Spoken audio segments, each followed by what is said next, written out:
La cérémonie à laquelle on assiste se déroule dans la salle à bois du Collège de France pour la remise du premier prix du Collège de France, qui cette année porte sur le thème de la biodiversité. Odea, la lauréate, experte en immunité bactérienne, partage avec émotion son parcours et sa passion pour la biologie moléculaire. Elle évoque son émerveillement pour les membranes lipidiques, les acides nucléiques et les machines moléculaires, soulignant l'importance de la découverte de la génétique moléculaire. Son travail s'inscrit dans l'histoire de la biologie des virus et bactéries, mettant en lumière les interactions complexes et la diversité du vivant. L'auteur met en avant le rôle central de la microbiologie dans la compréhension du monde vivant, en soulignant que les mécanismes découverts dans le domaine des bactéries sont applicables à tous les organismes vivants.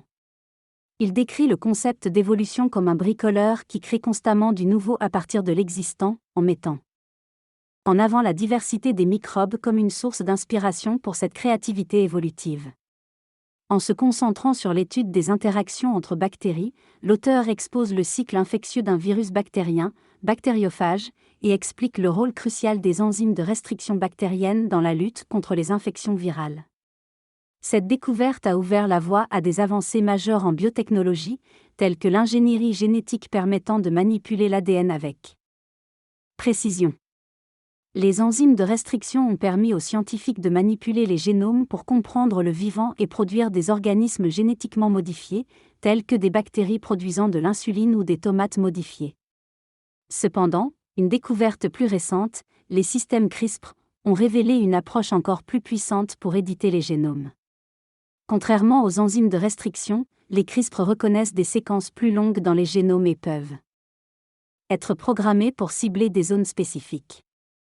Ces systèmes sont répandus dans divers organismes et offrent des possibilités de modification génomique inaccessibles auparavant. Les recherches sur les CRISPR ont ouvert de nouvelles perspectives en thérapie, diagnostic, agriculture, et offrent un large éventail de possibilités d'édition génomique pour les scientifiques.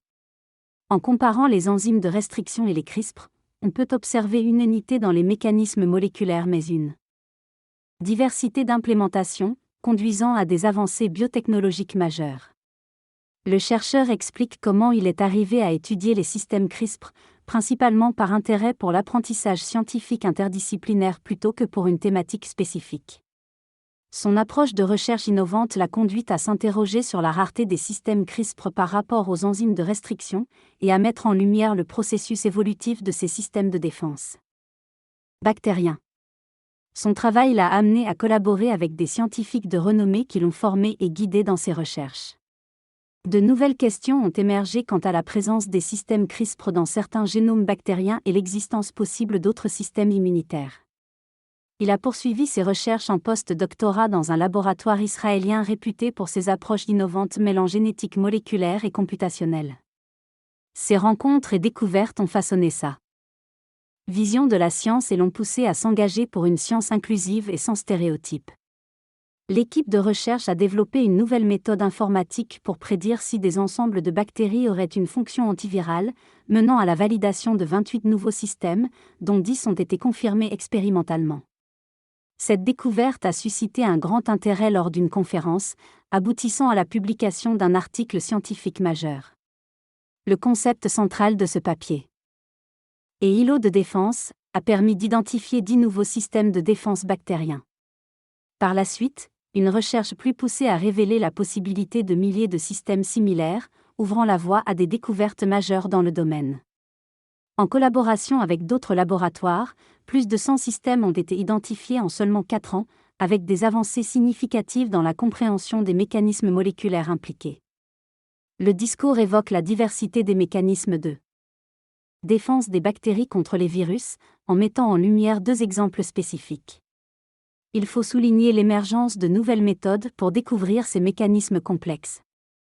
En 2020, de nombreux systèmes immunitaires bactériens ont été identifiés, ce qui a motivé la mise en place d'une équipe de recherche en France malgré la période de pandémie. L'équipe se distingue par son fonctionnement collectif, sa créativité et son approche interdisciplinaire.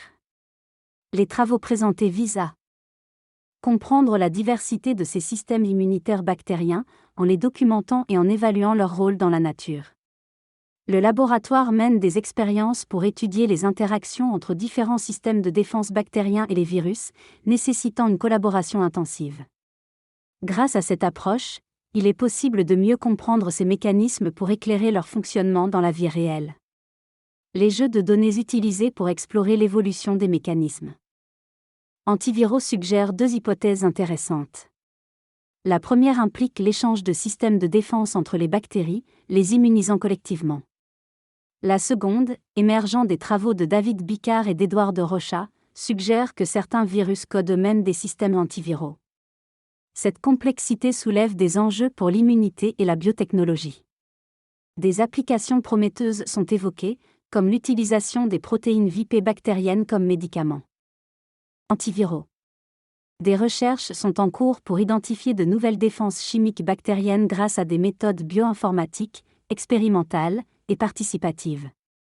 La diversité de bactéries isolées suggère un potentiel prometteur pour de futures découvertes en immunologie et en thérapie antivirale. Les bactéries et les humains possèdent des systèmes immunitaires spécifiques, bien que certains virus affectant les animaux ne puissent pas nécessairement infecter les humains. Des recherches ont montré des similarités entre certains systèmes immunitaires bactériens et humains, suggérant une évolution commune. Des études ont identifié des milliers de protéines conservées entre bactéries et eucaryotes, laissant envisager des rôles d'antiviraux. Pour approfondir, des analyses bioinformatiques ont été réalisées, impliquant des collaborations interdisciplinaires avec des virologues. Leur objectif est de mieux comprendre l'implication de ces protéines dans l'immunité humaine. L'étude met en lumière les ressemblances entre les systèmes immunitaires bactériens et humains, en se basant sur des gènes de défense communs. En comparant les structures moléculaires chez les bactéries et les humains, des similitudes significatives ont été identifiées. Ce travail a permis de découvrir de nouveaux gènes impliqués dans l'immunité humaine, en s'inspirant des mécanismes bactériens.